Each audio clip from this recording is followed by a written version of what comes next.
माता का स्नेह और मातृ पूजा। हम क्या प्रेम कर सकते हैं? प्रेम करने वाले वे प्राण ही हमारे अंदर कहाँ हैं?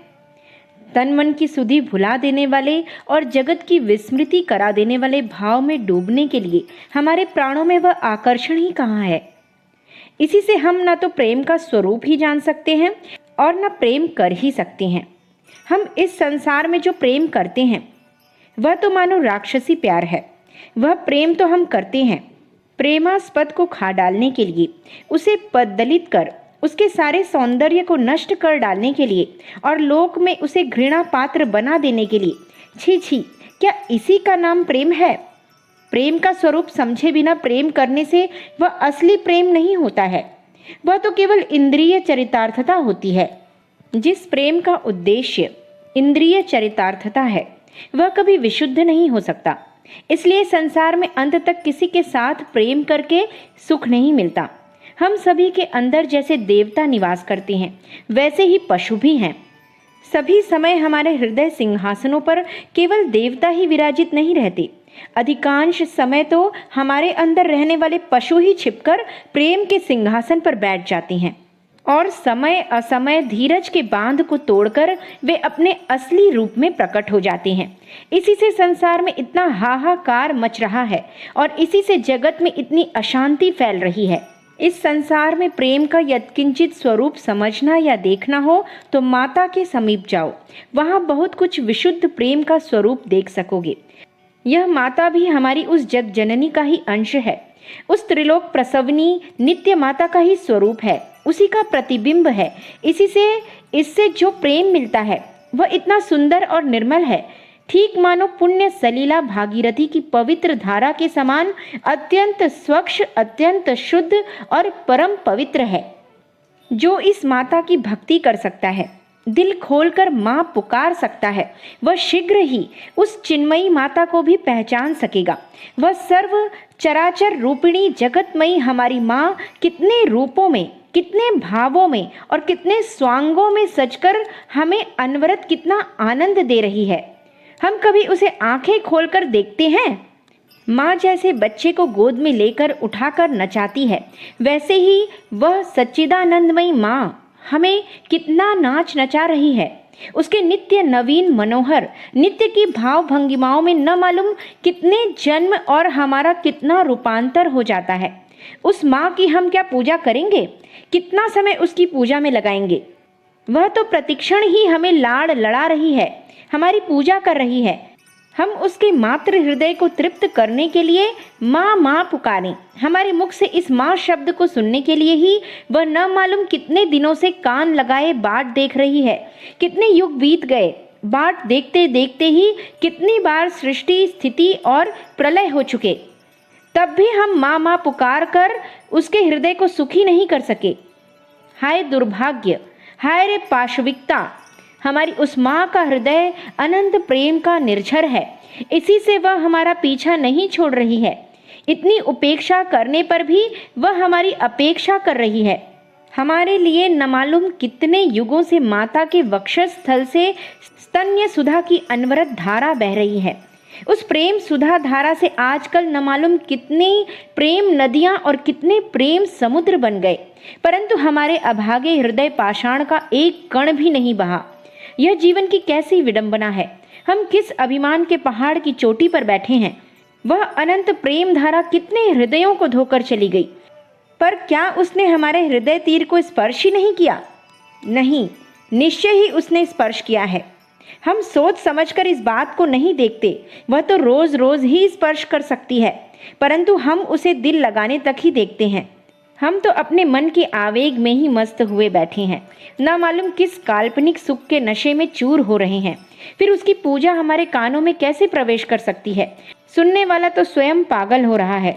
जगत में न मालूम कितनी तरह के पागल हैं। किसी किसी पागल को ऐसा ख्याल होता है कि हम माता की पूजा करते हैं, उसके लिए अनेक साधन करते हैं, वह हमारे इस भजन साधन से आकर्षित होकर हम पर कृपा दृष्टि करेगी। हाय रे मूर्खता, हाय रे पागलपन! इस बात को सुनते ही हंसी आती है। हम उसे आकर्षित कर सकें ऐसी हमारे अंदर कौन सी शक्ति है? तब भी हमारी वह माँ हमारी व्याकुलता देखकर पुकार उठती है। यह उसकी हम पर असीम कृपा है। हम उसको कहाँ पुकारते हैं? वह माँ ही तो हमें पुकारती है। हम क्या धूल उसकी पूजा करते हैं? वह तो हमारी पूजा करती है। खिलौने सजकर खिलाड़ी को आनंद देते हैं, यूं खिलाड़ी ही खिलौनों को सजाकर उनसे आनंद प्राप्त करता है। उसकी पूजा के लिए बड़ी भारी तैयारी चाहिए, विराट आयोजन होना चाहिए। ऋषि मुनियों ने भक्ति विह्वल चित्त से इस बात को समझा था, इसी से वे मनुष्यों के लिए कुछ कुछ प्रकट कर गए हैं। हम अज्ञानी यदि कभी उसे समझ सकेंगे, हम अंधों की भी किसी दिन आंखें खुल जाएंगी तो पता लगेगा। आहा, ऋषियों की कितनी दया है, व्यथित पीड़ित आर्तों के लिए उनके हृदय में कितनी सहानुभूति है।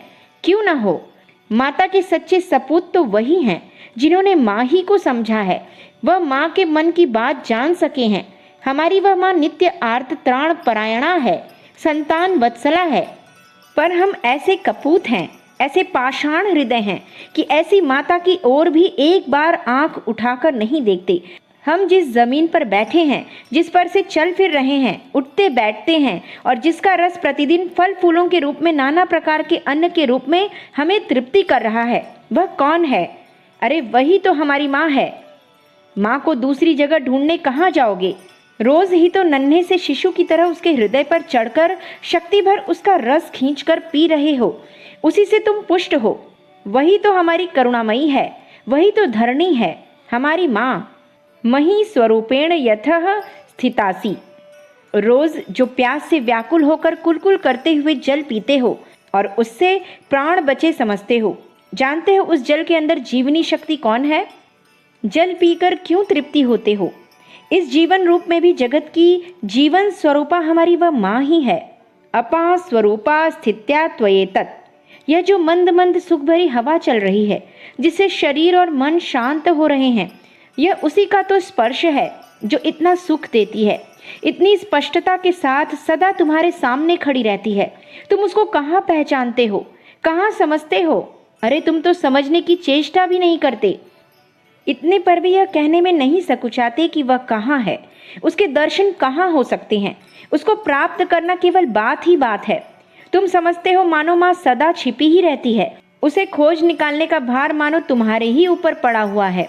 इसी से तुम में से कोई माला खटकाते हैं तो कोई फू फू करते हुए प्राणायाम करते हैं और सोचते हैं कि माँ हमारे साधन जाल में फंस गई है। क्यों? पर यह सब कुछ भी नहीं है। बात तो ठीक इससे उल्टी है। हम उसे नहीं खोजते हैं, वही हमें खोज रही है। न जाने कितने दिनों से, कितने युग युगांतरों से वह अपना मात्र स्नेहपूर्ण वक्षस्थल लिए हमारे पीछे पीछे दौड़ रही है और पुकार रही है, बेटा आ, दौड़ आ, एक बार मेरी छाती से लग जा।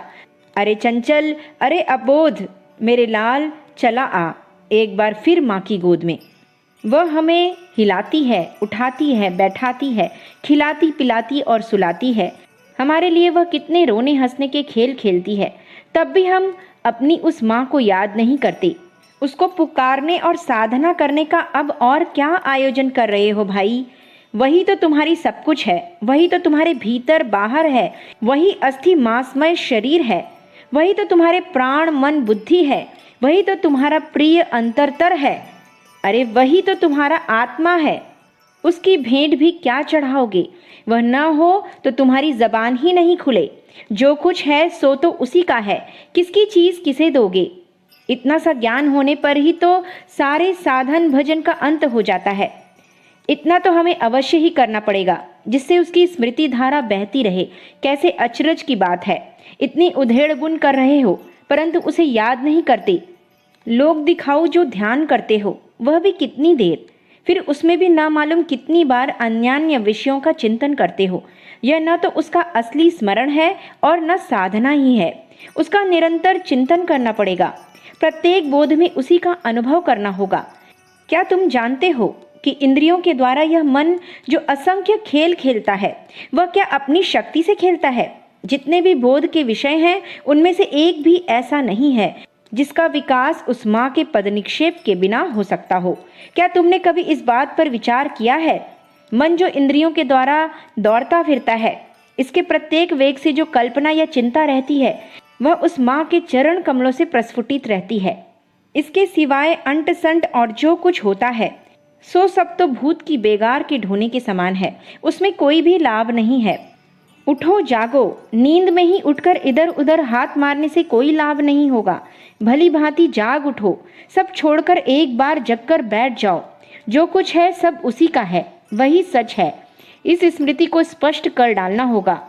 इसी का नाम यथार्थ साधना है। इसके अतिरिक्त और सब तो गुड़ियों के खेल हैं। इसी साधना से मातृ स्नेह का आदर कर माता की यथार्थ पूजा करो। अखंड ज्योति, मार्च सन 1952, पृष्ठ संख्या 7, 8, 9, 10। हमारे YouTube चैनल विचार क्रांति दूत अखंड ज्योति पत्रिका को सब्सक्राइब करें एवं अगली वीडियोस प्राप्त करने के लिए बेल आइकन दबाएं। धन्यवाद।